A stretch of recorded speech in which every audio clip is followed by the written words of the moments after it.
tout le monde, welcome sur ma chaîne YouTube, welcome back si c'est votre deuxième, troisième ou centième visite. Mon nom est Sonia Kouini, professionnelle RH et je suis vraiment heureuse d'être avec vous aujourd'hui pour vous parler d'un sujet vraiment intéressant parce que durant le mois d'avril, il y a beaucoup de choses qui se passent. Et l'une d'entre elles, c'est le Ramadan. Donc, j'ai décidé aujourd'hui de vous parler de comment est-ce que les organisations peuvent être plus inclusives pour les musulmans qui pratiquent le Ramadan. Et bien qu'est-ce qu'on peut faire et surtout qu'est-ce que l'on ne devrait pas faire pour nous assurer d'inclure les personnes qui pratiquent le Ramadan durant ce mois-ci.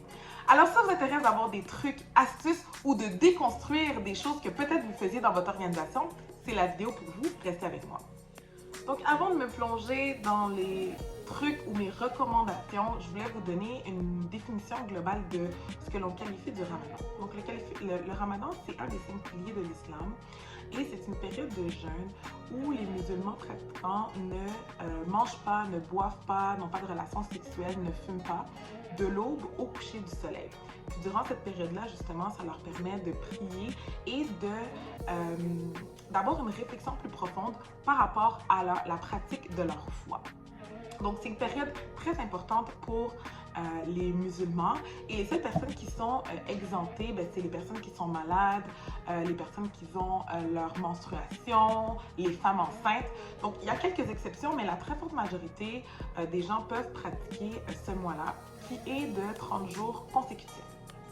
Donc, pour valider un petit peu l'approche que les organisations devaient avoir, j'ai eu l'opportunité de m'entretenir avec deux pratiquants musulmans, parce que je voulais justement m'assurer que ce que je pensais était aligné justement avec les musulmans pratiquants. Alors, il y a 3 éléments qui pour moi sont à considérer et à intégrer dans votre organisation si vous voulez vous assurer d'inclure adéquatement les personnes pratiquant le Ramadan durant ce mois-ci. Donc, le numéro 1, c'est l'authenticité. J'en parle tout le temps, mais l'authenticité pour moi, c'est la base parce que les gens savent quand vous les bullshitez. Les gens savent quand vous dites n'importe quoi. Les gens savent quand vous parlez mais que vous n'agissez pas. Les gens savent quand vous avez des mauvaises intentions. Donc, soyez authentique dans votre démarche.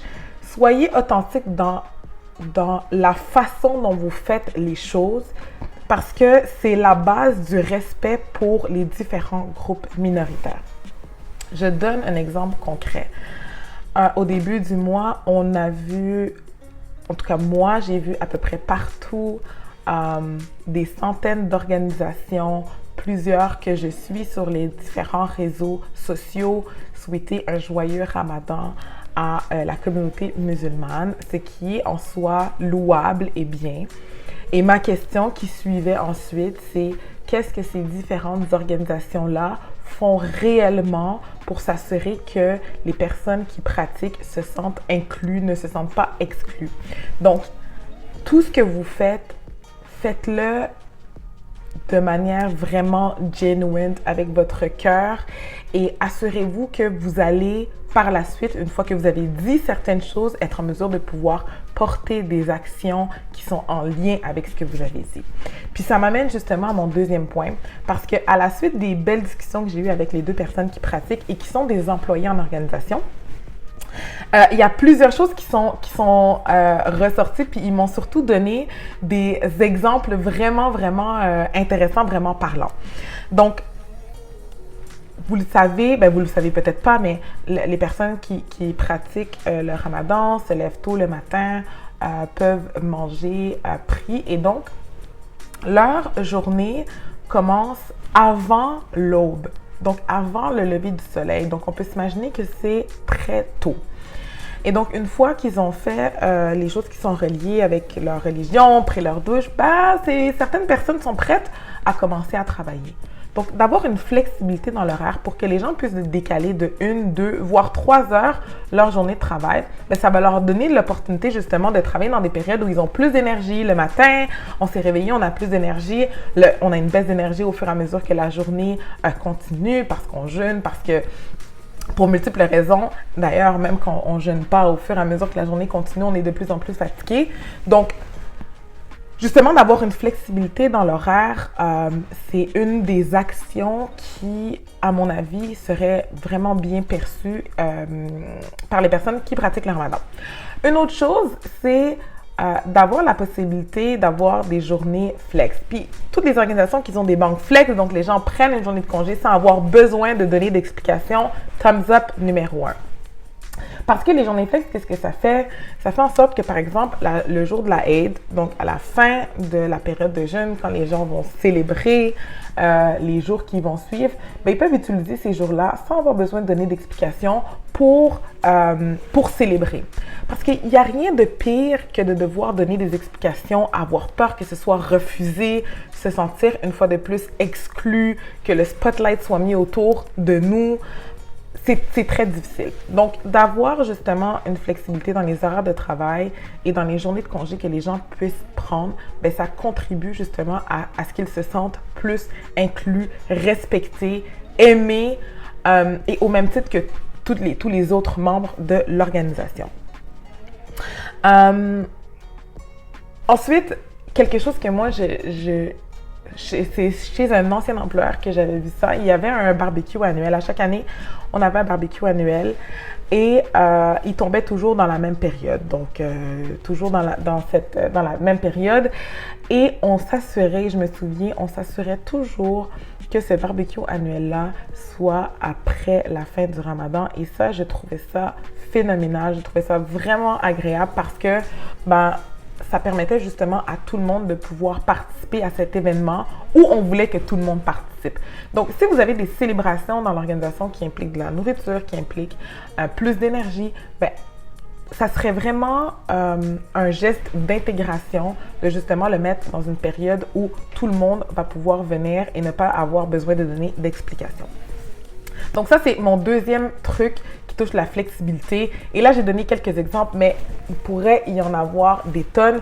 D'ailleurs, justement, une des personnes avec qui j'ai parlé me mentionnait que son mari qui pratique justement, quand il est arrivé dans son organisation, au départ, il n'y avait pas d'option halal. Et une fois que ils ont su qu'ils étaient là, toutes les années qui ont suivi, il y avait ces options-là.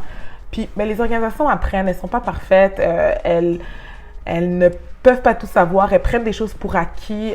Quand elles ont moins de groupes minoritaires, c'est encore plus parlant parce que elles s'en rendent justement pas compte. Mais l'important, c'est pas de ne pas faire d'erreur. L'important, c'est qu'une fois qu'on réalise certaines choses, qu'on soit en mesure de pouvoir les ajuster adéquatement pour que les gens se sentent inclus et que d'autres groupes minoritaires sentent qu'ils sont la bienvenue dans votre organisation. Donc, ça, c'est pour le volet flexibilité, le numéro 2. Et le volet numéro 3, ça touche l'éducation.